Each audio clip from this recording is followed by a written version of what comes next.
Tervetuloa taas tänne Leffahullu-podcastin pariin. Suurena Quentin Tarantino-fanina mä tein muutama vuosi sitten jakso, jossa mä käsittelin herran leffoja. Mutta puolet leffoista jäi käsittelemättä ja kiitos erään kommentin, jossa pyydettiin, että kävisin läpi ne loputkin, niin päätin tarttua saman tien asiaan. Ja tällä kertaa mä päätin, että mä teen kuitenkin näistä lopuista ihan jokaisesta erikseen jakson. Ja tällä kertaa siis arvostelussa on Tarantinon 9. ja toistaiseksi se viimeinen elokuva Once Upon a Time in Hollywood. Toistaiseksi, koska se viimeinen on edelleen tekemättä. Hän sanoi, että 10 leffaa hän tekee. Mutta miten tämä leffa siis toimi? Onko se kuinka hyvä Tarantino-leffa? Tai miten näyttelijät suoriutuu, millainen on leffan kässäri, koska Tarantino on käsikirjoittajana aina tunnetusti kova, niin näihin haetaan vastauksia arvostelusta. Sitä ennen täytyy mainita, että jos katsot YouTuben puolelta, niin pistä peukkuun, jos tykkäät tästä, pistä kanavatilaukseen, muistutukset kellosta päälle, näytetään, koska tulee uutta sisältöä. Leffahullu-kanavan jäseneksi voi liittyä, sillä tavalla tuet kanavaa ja autat myös kanavaa ja saat tietenkin nähdä jaksoja ennakkoon. Ja nyt itse arvostelun pariin. Eli Once Upon a Time in Hollywood. Tämä elokuva kertoo siis Leonardo DiCaprion esittämästä Rick Dalton-nimisestä näyttelijästä, jonka ura on hiipumassa, ja sehän miestä tietenkin harmittaa. Mukana on myös Brad Pittin esittämä Cliff, joka on puolestaan tämän Rick Daltonin stuntmies sekä hyvä ystävä ja eräänlainen tämmöinen handyman joka paikan höylä, joka sitten auttelee tätä Rickiä vähän kaiken näköisissä asioissa.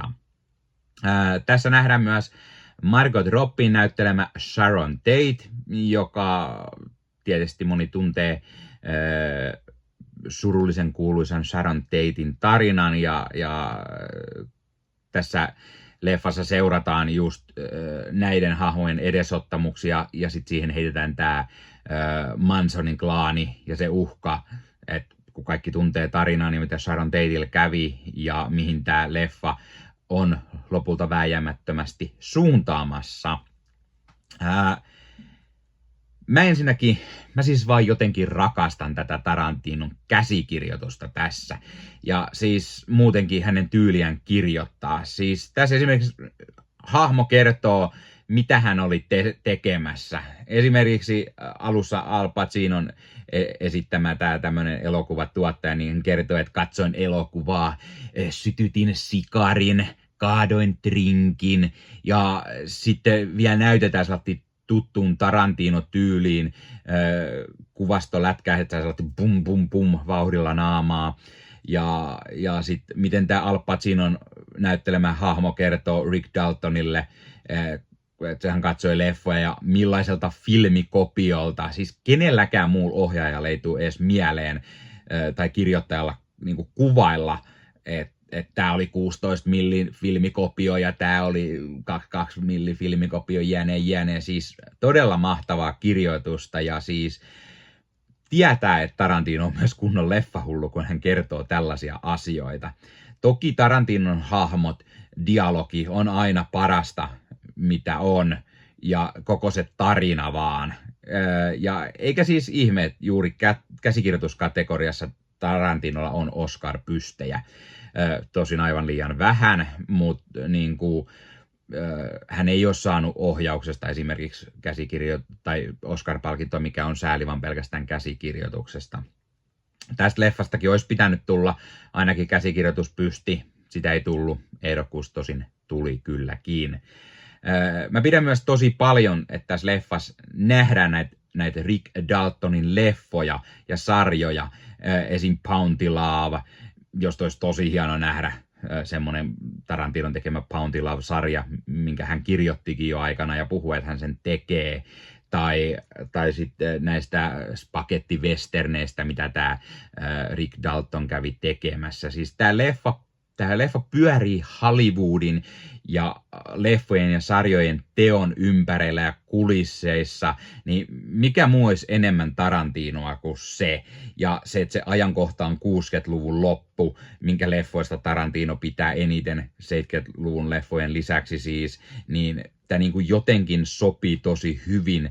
Ja tämä on niin Tarantinomainen elokuva kuin olla ja voi, ja niin just meikäläiselle. Mä niin nautin kanssa kaikki, mikä kuvaa niin kuin sitä Hollywoodin elämää ja tehdään leffoja näin. Tässä on paljon rauhallista dialogia ja jutustelua, ja ne käydään paikoin just leffojen kuvauksissa. Nähdään, miten Rick Daltoni on ongelmia siinä, että hän on vähän jo has-been, ei ole niin isossa suosiossa ja uran laskussa, tai miten tämä Cliff Booth toimii stuntmiehenä, niin hän käy stuntti elokuvan kuvauksissa, mutta hänellä on huono maine, niin hän ei haluttaisi ottaa sinne, Rick yrittää vähän auttaa hänelle töitä, tai miten Cliff Booth törmää Bruce Leehin kuvauspaikalle ja he ottaa vähän sit matsia, että kumpi on kovempi jätkä, Bruce Lee, joka sanoo, että hän on kova jätkä ja näin, ja nähdään aina leffoissa, vai tämä oikeasti kova taistelija, tämmöinen stunttimies, niin tämä on niinku hauskaa tämmöistä just Tarantinon maista. Ja siis Tarantino-leffojen musiikit on vaan niin kultaa, ja tässä on niin mahtava soundtrack tässä leffassa. Musiikki tulee radiosta, Rick Daltonin leffoista ja sarjoista, ja niissä kaikissa on täysin erilaista musiikkia, ja se vaan sopii niin mahtavasti tähän. Tai sitten radiokanavissa kuullaan esimerkiksi sen ajan uutisia hiukan, ja sitten vaihdetaan musiikkiin ja näin, niin sopii tosi hyvin. Tämän leffan lavastus, puvustus, kaikki on ihan täyttä timanttia, ja esiin tässä nähdään semmosia niinku TV Guide, Mad-lehti ja kaikki sen ajan isot ilmiöt ja näin, ja kaikki on niinku laitettu Rick Dalton kanteen, niin se on niinku tosi hienoa, että on otettu tämmöinen niinku kunnon niinku tämmöiset asiat myös huomioon tähän. Ne vilahtaa ohimennen ehkä leffassa, mutta on niinku tosi tärkeät, jos miettii ajan kuvaa ja tätä elokuva-alaa muutenkin. Ja sitten tässä nähdään paljon tämän ajan isoja niin kuin hahmoja. Esimerkiksi Sharon Tate, kuten mä sanoin, hän näyttelee Margot Robbie. Meillä on mukana Roman Polanski, Steve McQueen, jota näyttelee Damien Lewis, Bruce Lee, jota näyttelee Mike Moh tai niin poispäin. Ja sitten se, että leffan pääosassa on Leonardo DiCaprio ja Brad Pitt. Siis tämä oli varmaan ensimmäinen elokuva, jos tämä kaksi Hollywoodin tämän hetken valovoimaisin suurin tähteä nähtiin samassa leffassa. On vähän sama kuin aikana odotettiin tosi paljon, että nähtäisiin Al Pacino ja Robert De Niro samassa leffassa. Ja tässä nähdään nämä kaksi samassa leffassa. Ja ai hitto, mitkä roolisuoritukset DiCaprio ja Pitt tekee tässä. Siis aivan ansaitusti Brad Pitt sai tästä urallaan ensimmäisen Oscar-pystin näyttelijänä. Tuottajan hänellä oli aikaisemmin. Ja siis todella ansaitusti hän vihdoin sen sai. Hän vetää tosi hyvän roolin tässä. Ja tässä leffassa on myös paljon muita tuttuja tämmöisiä Tarantino-näyttelijöitä, vähän ehkä pienemmissä rooleissa. Aiemmista leffoista tuttui Kurt Russellia, juuri edesmennyt Michael Madden, todella hyvä pikkurooli tässä. Bruce Dernia tai Joey Bell, stuntnainen, josta Tarantino teki isomman näyttelijän näihin omiin leffoihinsa. Ja sitten tässä on hirveä kasa muita tuttuja isoja naamoja, koska Tarantinon leffoissa kaikki haluaa aina olla niissä, niin niitä on tässä vaikka kuin Al Pacino, jonka mä aikaisemmin mainitsin, mutta meillä on Margaret Qualley, Timothy Olyphant, Austin Butler, Dakota Fanning, Nicholas Hammond, Mikey Madison, Lena Dunham ja siis ties ja ketä.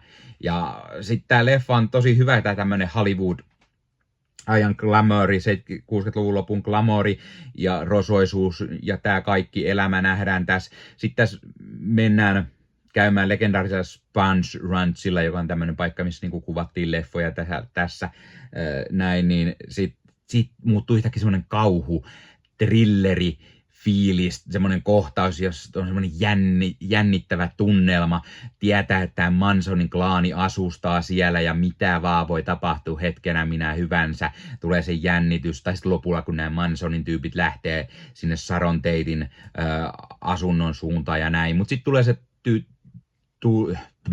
tulee se tuttu semmoinen Tarantinomainen leffa twist, ja nämä tyypit meneekin vahingossa tonne Rick Daltonin kotiin, ja siellä sitten sattuu ja tapahtuu kaiken näköistä. Mä hehkotin tätä todella paljon, niin onko tässä leffassa sitten jotain huonoa? No eipä siinä oikeastaan ole. Siis ainut, jos on tottunut katsoa Tarantino-leffoja, semmosia kunnon toimintaa, väkivaltaa, mitä niissä on, niin vasta leffan lopussa on hiukan semmoista. Muuten tämä leffa on melko rauhallinen, dialogipainotteinen ja saattaa olla, että jotkut ei sen takia ehkä tykkää tästä. Mä tykkään tosi paljon. Mä oon nähnyt tämän 3 tai 4 kertaa. Ja joka kerran mä varmaan tykkään enemmän ja enemmän tästä leffasta. Onko tää kuinka hyvä Tarantino-leffa? Tää on todella hyvä Tarantino-leffa. Ihan ehdottomasti kärkipäät.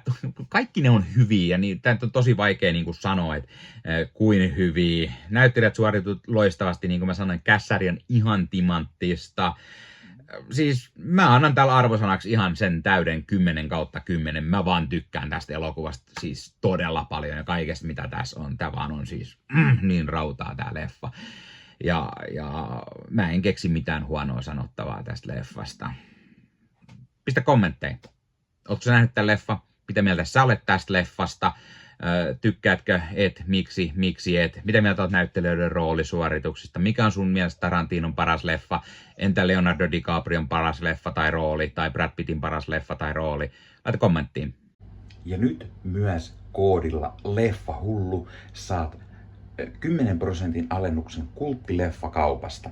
Eli kannattaa käydä katsomassa. Kulttileffakaupasta löytyy kulttileffoja aimo-annos. Eli semmoisia vähän legendaarisia leffoja, mistä on tullut kulttiklassikoita, niin löytyy kulttileffakaupasta. Siellä on DVDtä, Blu-rayta, osassa ei välttämättä ole suomenkielisiä tekstityksiä, ne on tuontiversioita, mutta ne on kuitenkin kaikki tämän Eurooppa eli B-alueen tai kakkosalueen julkaisuja. Kannattaa käydä katsastamassa ja tosiaan koodilla LEFFAHULLU yhteen kirjoitettuna ja isolla saat 10% alennusta sitten loppusummasta. Eli kannattaa käydä tilailemassa itselleen kulttileffoja. Kulttileffakauppaan kanssa tehdään myös kaikennäköistä muuta kivaa lähiaikoina. Ja hei, jos katsot YouTuben puolelta, niin pistä peukkuu, jos pistä kanavatilauksen muistokellosta päälle. Näitä aina, koska tulee uusia videoita ja sen lisäksi auttaa kanava kasvamaan. Eli kiitos kaikille, jotka olette kanavan tilanneet. YouTuben puolella siellä on jäsenyydet, superominaisuudet päälle. Sieltä voi jäsenet tulla kanavan jäseniksi ja sieltä saa erikoismainintaa esimerkiksi tohon nimen, kun on kanavan jäsen ja sit saa erinäköisiä hyviä asioita. Näkee ennakkoonkin. Esimerkiksi tämänkin on nähnyt varmasti jo aikaisemmin, jos on kanavan jäsen, tämän videon sieltä ja muita videoita tulee. Esimerkiksi täällä on paljon täällä leffahuoneessa kaiken näköistä, mistä on tulossa lähiaikoina varmasti video, niin niitäkin näkee sitten ennakkoon, kun on kanavan jäsen. Joskus tulee jopa pelkästään jäsenille tarkoitettuja videoita. Ja sen lisäksi on kaikki korostettuja vastauksia ja tila ja tämmöisiä merkkejä ja muuta kaikki. Kyllä te tiedätte YouTube-juttut. 0,99 € kuussa tai 2,99 € kuussa, niillä saa erinäköisiä asioita, kun tilailee tai on kanavan jäsen. Ja niitä supertykkäyksiä, superkommentteja, kaikkea voi laittaa, niin siitä tulee muutamat 10 sentit sitten tähänkin suuntaan. Eli kiitos kaikille, jotka olette niitä laittaneet. Ottakaa Leffahullu somekanavat haltuun, Instagrami, TikTokki, Facebook-sivusto, jäne. Meikäläinen tekee Marvel Podcast Suomea, Star Wars Podcastia ja sitten sen lisäksi meikäläinen kuuluu Leffamediaan, jos on yli 30 sisääntuottajia, jotka rakastavat leffoja ja sarjojen katsomista, niiden arvostelemista ja kaikkeen leffoja ja sarjoihin liittyvää. Sieltä löytyy leffa- ja sarja-aiheiset uutiset, huhut, trailerit, sieltä löytyy haastatteluja, kaikennäköistä leffa- ja sarja-aiheesta. No niin, tämä oli Leffahullu podcast tällä kertaa. Ei muuta, ensi kertaa. Se on moro.